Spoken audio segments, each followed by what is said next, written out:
My mom sold my priceless memories for her stepchildren while I was grieving for my dad. She had no idea who I would bring home to reveal her betrayal. About a month ago, I received word from my dad's family that his health had been deteriorating, so I made the decision to move in with him for a while. My mom and dad got divorced, so dad moved out, and I had to stay with mom. Sure, we had our weekends and holidays, but it wasn't the same as. The news about his health felt like the universe was giving me a chance to be there for him, the way he'd always been there for me. But life had other plans, and I was unable to help him much as about a week after my father passed away. I had a very close bond with my father, and I missed him even more after the separation, because I always felt like he understood me better than mom, and was always there for me. I took it upon myself to handle all the funeral arrangements after. A visit disaster struck, and we lost him to a heart attack because he was dad's only child. As soon as I learned of the news, I called my mother to inform her that dad had died. I assumed she would want to know that her child's father had died, but for a brief moment, she responded in silence. I thought perhaps the call had dropped,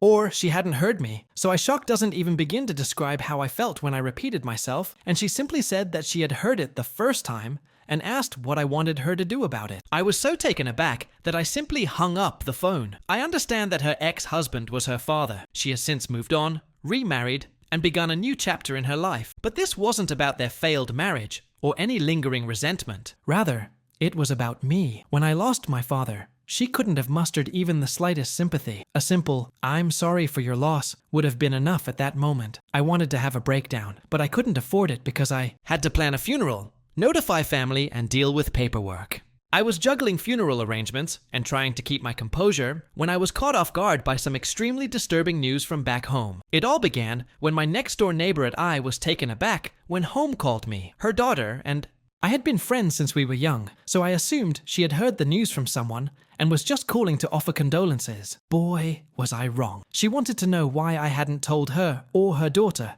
about my alleged plans to move out. I told her that I didn't currently have any plans to move out and that I actually intended to return home shortly. Under the guise of announcing to the entire neighborhood that I had decided to move out, my lovely mother had been going through my room, picking out items to sell or throw in the trash. We were discussing items I had owned since I was a child, including my guitar, my collection of books, and the vintage record player my father had given me for my 16th birthday. I finally made the connection and understood why. Spontaneous clearance sale to make room for her new family. Yes, Mom. Belongings were being thrown out to the curb to give my stepdad's kids more room. I was so upset and devastated that as soon as I hung up with my nice neighbor, I called Mom. Before she could greet me, I snapped at her, asking how dare she sell my belongings, which were the last physical reminder of my dad. She sounded agitated, caught completely unprepared, and kept. She finally told me that her husband, Greg, and stepchildren needed space and should be allowed to live in the house. I was furious,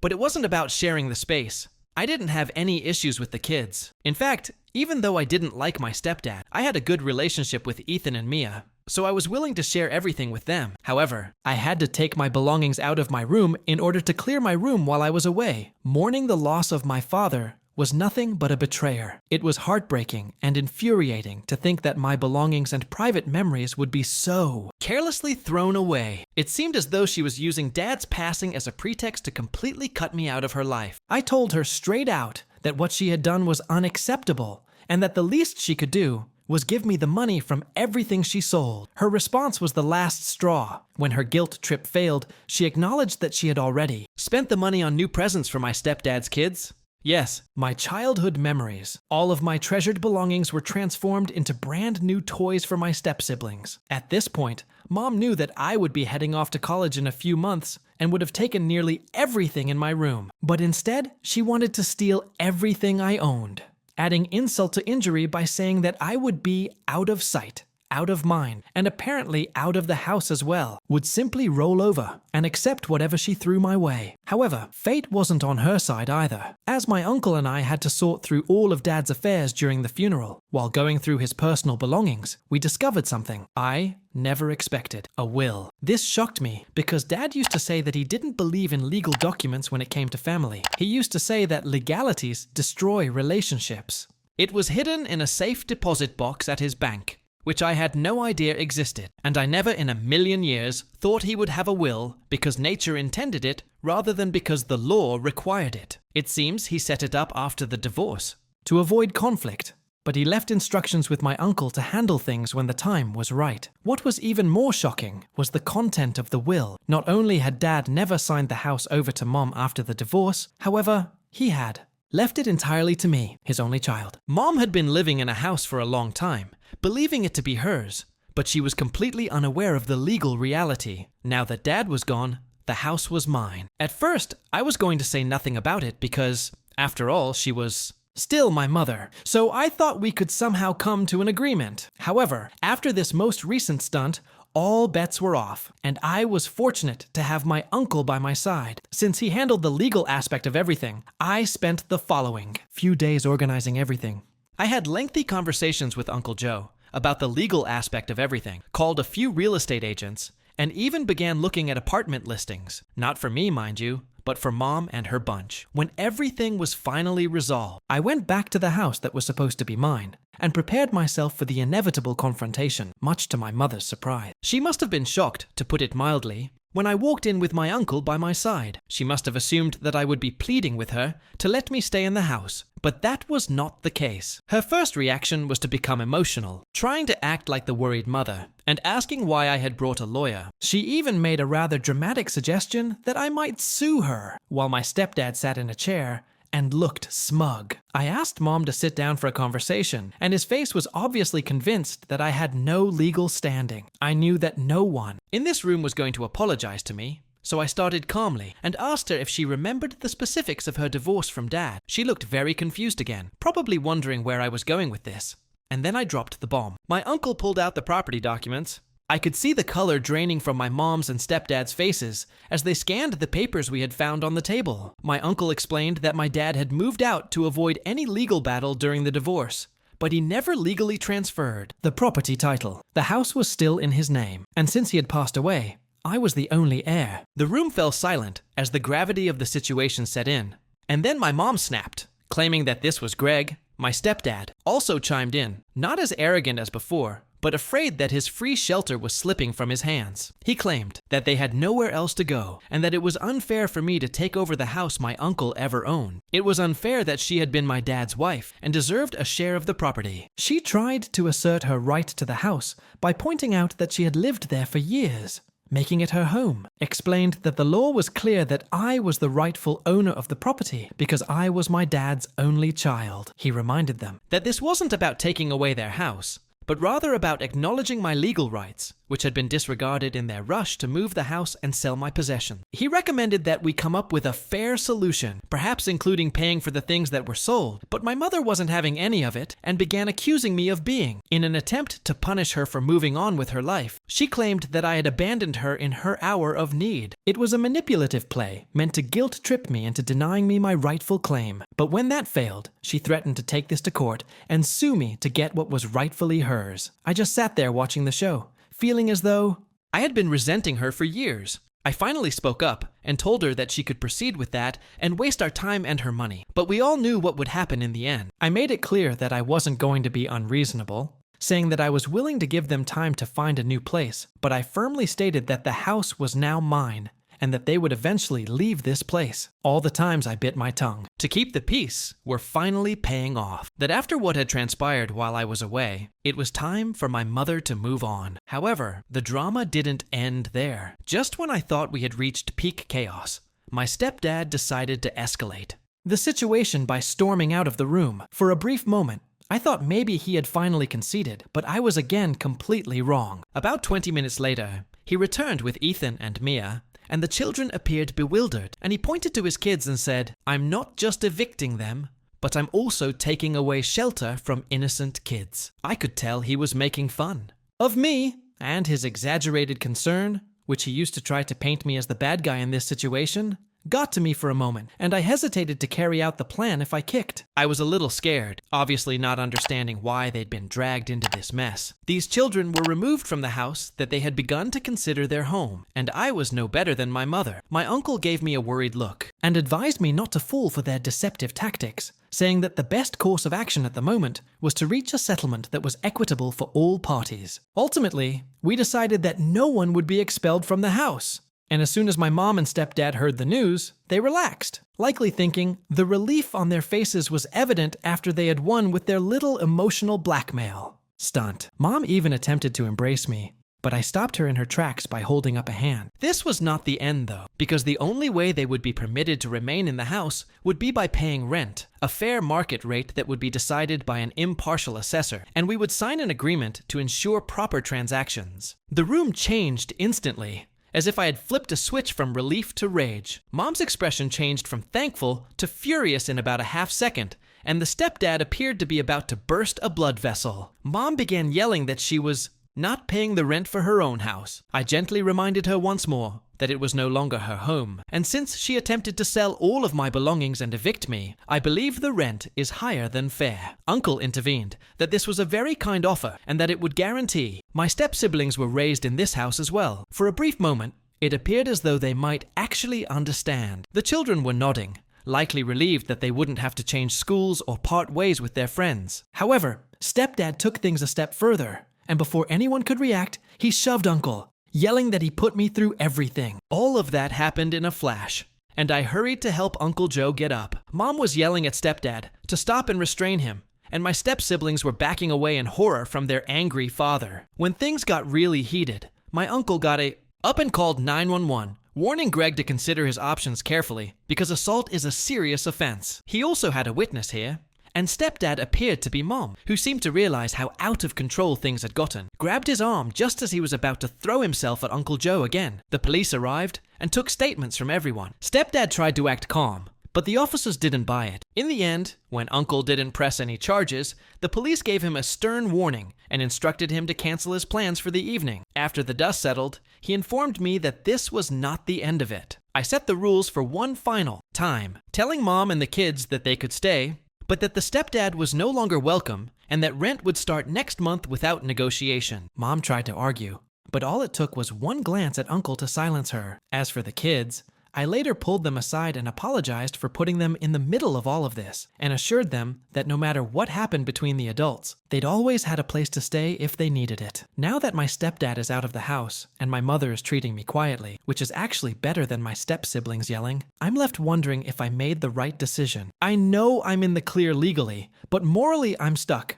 So I'm asking on Reddit, am I the a-hole for evicting my stepdad and charging my mom for a house? That's legally mine. And they tried to evict me. Did I go too far? Or was I just advocating for myself? I don't know where to start because so much has happened in the last few days, and I'm still trying to process it all. First of all, I want to sincerely thank everyone who took the time to read my last post, offer guidance, and send encouraging messages. It has truly been a relief to know that after the initial confrontation has subsided, things around here have been tense, to say the least. Mom has been using two equally frustrating strategies. On the one hand, she gives me the silent treatment, and on the other, when she does choose to speak, it's as to guilt trip me and talk about everything I've done for you and carried you for 9 months. However, there are people out there who understand and care. On to the more positive developments, I had a lengthy heart-to-heart meeting with my uncle, and I can't even begin to express how grateful I am for everything he's done. This man has been my rock throughout this entire ordeal, and I felt terrible that he was hurt because of my stepdad's outburst. Drama is exhausting, to say the least. Since the police told him to calm down, he hasn't done anything. But let's face it, it has been a blessing in disguise. He told me that's what family is for, and he brushed it off as if it were nothing. He didn't harbor any resentment toward me, which honestly made me feel even worse.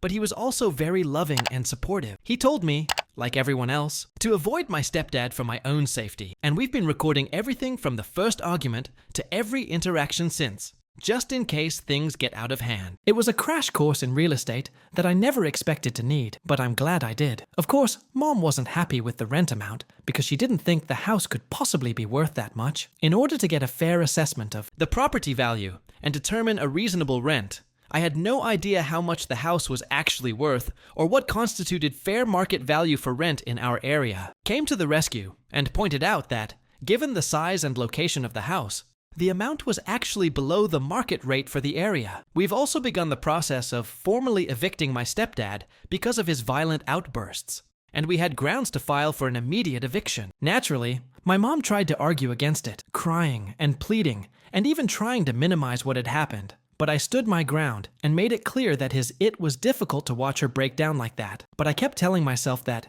sometimes you have to be cruel to be kind. On the plus side, my step-siblings have been spending more time with me, which has undoubtedly improved things. What made me the happiest, though, was that Ethan and Mia saved one of my old watches that my dad had given me. I believe they are as lost and confused as I am in all of this, and we have found some solace in each other's company. I have made the decision to be as open and honest with them as possible about what's happening, because they are old enough to understand, and I believe they value being treated like adults in this situation. We have had some lengthy conversations about everything they are feeling, had bought me, and saved some other small items that my mom was going to sell. I'm doing everything I can to protect them from their dad, who knows what's going through his mind right now. I've made it clear to them that if he tries to get in touch with them or shows up at the house, they must notify me or mom right away. Their dad's behavior, their worries about the future, and even their guilt about what their stepmom, my mom, did with my belonging. As of right now, I feel like I'm finally beginning to get everything under control. There's still a long way to go, including legal jargon, family therapy, which I am seriously considering for all of us, and restoring trust. But for the first time since my dad passed away, I feel like I'm taking charge of my life. Thank you again for all of your support, Reddit. It means more than you can imagine. I'll update again if anything significant occurs, but for the time being, I'm taking things one day at a time. I hope everyone is doing well. I noticed that many of your questions were answered, so I thought it would be nice to answer some of them. To answer some frequently asked questions, yes, I am keeping thorough records of everything, including my mom selling my possessions. I have also changed the locks on the house, and copies are only for my mom and my step-siblings. My main focus is on stabilizing the living situation and making sure that the house remains a safe place for me and everyone else. It's been a difficult time, but I'm trying to take things one step at a time. I'm looking into installing cameras for security purposes just in case Greg tries anything. For those who are wondering about legal action against mom for selling my belongings, I'm currently exploring options with my uncle. I thought it might be helpful to share some background information that could help explain how we ended up here. Because, as some of you may know, after my parents divorced, they decided it was best for me to live with my mom while my dad visited me occasionally. This arrangement worked fairly well until Greg, my stepdad, entered the picture. Looking back, I realized there were many warning signs of trouble long before everything blew up. Problems began almost immediately after their wedding, and the house that had always been my home started to feel more and more alien. Greg subtly probed my relationship with my dad, and, under the pretense of casual conversation, frequently brought up the idea of me moving out, which he had suggested during dinner, as if it were a normal thing for a teenager to consider. I was only 17 at the time, so the idea of moving out was both inappropriate and unsettling. Greg also had a habit of questioning my financial readiness, frequently asking if I had saved enough money for my future at the time I worked part-time to save for college. Looking back on these interactions, I now see them as hints that I should be planning to leave. His persistent questioning felt intrusive and uncomfortable, but I dismissed it, assuming he was just socially awkward. There were numerous instances where mom and Greg would ask me to lend my belongings to Mia, Greg's daughter. At first, I didn't mind because it seemed like a reasonable request, and Mia always returned my belongings in good condition. But things got out of hand when my mom asked me to give her my laptop, which I had recently purchased. His attempts to make me feel like an outsider in my own home were not so subtle. It was an eye-opening moment that served as a reminder of how little my needs and possessions were. By give, she meant to permanently hand over to Ethan, Greg's son, so I politely declined, explaining that all of my study materials were on that laptop and that I needed it for my schoolwork.